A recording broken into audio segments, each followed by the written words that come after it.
मशवरा देता हूं हुकूमत को और वजीर कानून को मशवरा देता हूं कि ना फिरौन की हुकूमत सारी जिंदगी रही, ना नमरूद रहा, ना जाज बिन यूसुफ रहा, ना यजीद रहा।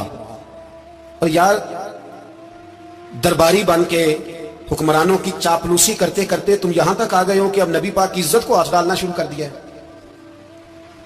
और आप यकीन करें सियासी जमातों का इतना बुरा हाल है कि इनके लीडर के बारे में कोई बात करे तो पागल हो जाते हैं ये एहतजाज कर करके। और उसने डायरेक्ट कह दिया कि खत्म नबूवत का मसला ही कोई नहीं, जो दीन की बुनियाद है, किसी को परवाह नहीं। मुझे तो उन लोगों की फिक्र हो रही है जिन लोगों ने इन्हें वोट दिए हैं, वो अल्लाह को क्या जवाब देंगे। और ये अल्लाह माशाल्लाह सारी सियासी जमातें इस तरह की। और मेरा वजीर कानून साहब को भी मशवरा है कि जिंदगी बड़ी थोड़ी है, बड़ी थोड़ी। अल्लाह सबको माफ करता है, अपने रसूल के गद्दारों को माफ नहीं करता। और यहां तुम्हारी गाड़ियों पे झंडे लगे हुए हैं, वहां भी तुम्हारे झंडे लगेंगे, पर इसलिए लगेंगे कि ये गद्दार है नामों से रिसालत। ये झंडे लगेंगे, शर्म करो और डर जाओ, बस कर दो। तुम्हारे मुंह में अब दांत पूरे नहीं रहे। कोई शुगर का मरीज है तो कोई ब्लड प्रेशर का, तो कोई हार्ट का, तो कोई कैंसर का। शर्म करो और अपनी कब्र की भी थोड़ी सी फिक्र करो। बताओ पाकिस्तान के कितने सदर गुजरे, वजीर आजम गुजरे, तो उनकी कब्रें कहां हैं? कोई जाता है उनकी कब्रों पे? किसी को खबर है? क्यों अपने लिए जहन्नम इकट्ठी करते? सारा कुछ दुनियादारी रह गई है, सारा कुछ सिर्फ यही रह गया। हजरत अबू बकर सरदार थे, हजरत उमर सरदार थे कबीले, हजरत उस्मान सरदार थे। उन्होंने सरदारियों को ठोकर मार के रसूलुल्लाह के कदमों में बैठना पसंद किया, सरदारियां छोड़ के गुलाम बन गए। तुम सरदारियां बचाने के लिए रसूलुल्लाह की गद्दारी करते हो, शर्म नहीं आती? और कौम शिकवा है मुझे इन लोगों से जो मौलवी तो कह देते हैं तू सियासत नकार, और किसी सियासतदान को मना नहीं करते कि जब तुझे सूरत फातिहा भी नहीं आती तो तुझे किसने इजाजत दिया इतनी बड़ी बात। और मैंने पिछले से पिछले जुम्मे भी कहा था, फिर कहता हूं और ऑन दी रिकॉर्ड कहता हूं, मरज़ई कल भी काफिर थे, आज भी काफिर और कयामत तक। और जो उनके कुफर में शक करे वो भी, और पक्का बेईमान है, काफिर है। वो वजीर कानून हो या सुबाई हो या विफाकी हो, मन शक्का फी कुफर ही फकत कफर। जो मरज़ई के कुफर में शक करे वो भी काफिर है। हमारे रसूल आखिरी रसूल है। हम किसी को ये इजाजत नहीं देंगे कि वो खत्म नबूवत में रखड़ा डालने की कोशिश करे। हम किसी को ये इजाजत है। और तुमने कौम को लूटा, लूटते रहो, अब ईमान पे डाके तो ना डालो। तुम्हें दौलत लूट के पेट नहीं भरा, अब ईमान लूटना शुरू कर लिया है।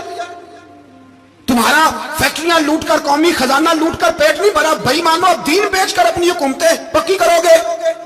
और वो लोग भी तैयार हो जाएं जो इन बेईमानों को मुंतखब करते हैं, उनसे भी सवाल करेगा खत्म नबूवत का मौजू क़यामत के दिन।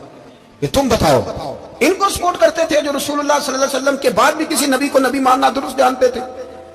शर्म आनी चाहिए, ख्याल होना चाहिए। और मैंने कहा कि हमारा दिल नहीं चाहता, आप यकीन करें, हमें शौक है जुलूस निकालने का, तुम्हारे खिलाफ बातें करने का। तुमने रोज थर्मामीटर निकाला होता है, चेक करते हो कि ईमान कितना है कितना नहीं है। ये पाकिस्तान अगर सूबा सिंध है तो हजरत अब्दुल्ला शाह गाजी का है, अगर बलोचिस्तान है तो हजरत बाबा अब्दुल रहमान का है, और अगर पेशावर है तो वो सूफिया का है, और अगर ये धरती पंजाब है तो ये दाता अली अजमेरी की है, ये बाबा फरीदुद्दीन की है। इसमें किसी गद्दार को कब्जा करने की इजाजत बिल्कुल नहीं मिलेगी। और हम वो लोग भी नहीं जो चुप करके अंदर सोते रहे, कौम जो करती है करती रहे, हमें परवाह नहीं। ना, ऐसी कोई बात नहीं। कोई बंदा ना समझे कि इन्हें होश नहीं, इन्हें पता नहीं, हमें सारा कुछ ही आता है। फिर अगर कल को कोई मुमताज कादरी पैदा हो गया तो शिकवा ना करना, कल को फिर से आमर चीमा निकल आया तो शिकायत ना करना, याद रखना।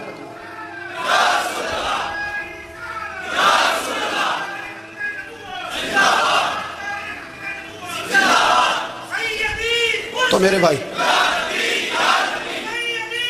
खोल के बोलो, या नबी रसूल के बोलो।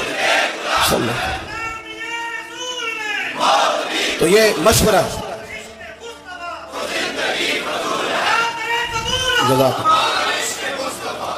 तो ये तुम्हें मशवरा है।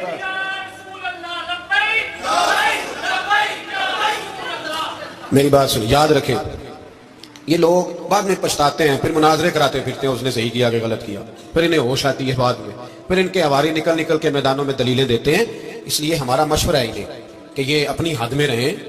और जो काम तुम्हारे जिम्मे, मैंने कहा ना तुमने बड़ा लूटा, ये कौम रोज तुम्हें मौका देती है लूटने का, ये मौका देती है, तो तुमने दौलत लूट के पेट नहीं भरे, अब ईमान लूटने के चक्कर में आ गए हो। याद रखो, मुसलमान गुनाहगार हैं, गद्दार नहीं है। तुम्हें दौलत लूटने का तो शायद मौका मिल गया है, पर ईमान लूटने का मौका नहीं मिलेगा। تو اس لیے اس کو لگام دو.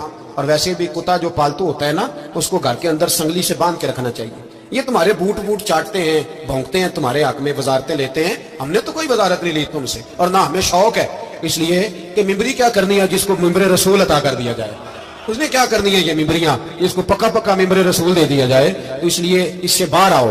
میں نے کہا بڑے بڑے نمرود, فرعون, قارون دفن ہے, تمہارا بھی نام تک نہیں ہوگا, بالکل نام نہیں ہوگا. اس لیے ہمارا مشورہ, اور آپ لوگ بھی آئے نا یہ اگلے سال, تو ان کو کھڑا کر کے پوچھ لینا اسلامی جمہوریہ پاکستان کا تم نے ایم پی ایم نے بننا ہے, پہلا کلمہ ہی صحیح سنا دو.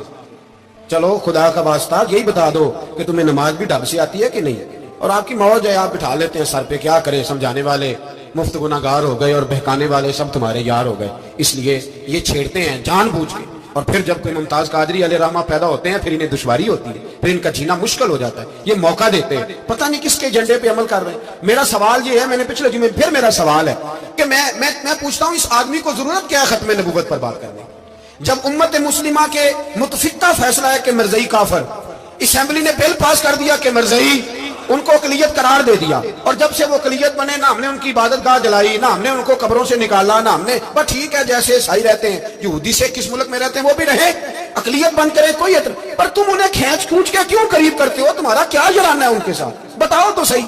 ان لوگوں سے ان کو چاہیے اپنے منہ میں لگام ڈالیں, اور اگر نہیں ڈالیں گے پھر انشاءاللہ ڈالی جائے گی, اور بڑی تگڑی ڈلے گی, اور پھر ایسی ڈلے گی ایسی ڈلے گی. سلمان تاثیر جب مرا تھا نا تو 5-5 لاکھ روپیہ مولویوں کو آفر کی جنازہ پڑھاؤ, 5-5 لاکھ روپیہ چھوٹے چھوٹے مولویوں کو. اور داتا صاحب کی مسجد کے خطیب بھی صوبائی جو تھے وہ خطیب تھے, ملازم تھے, انہوں نے کہا کہ ایمان نہیں بھیجنا, نکالنا ہے نوکری سے تو نکال دو.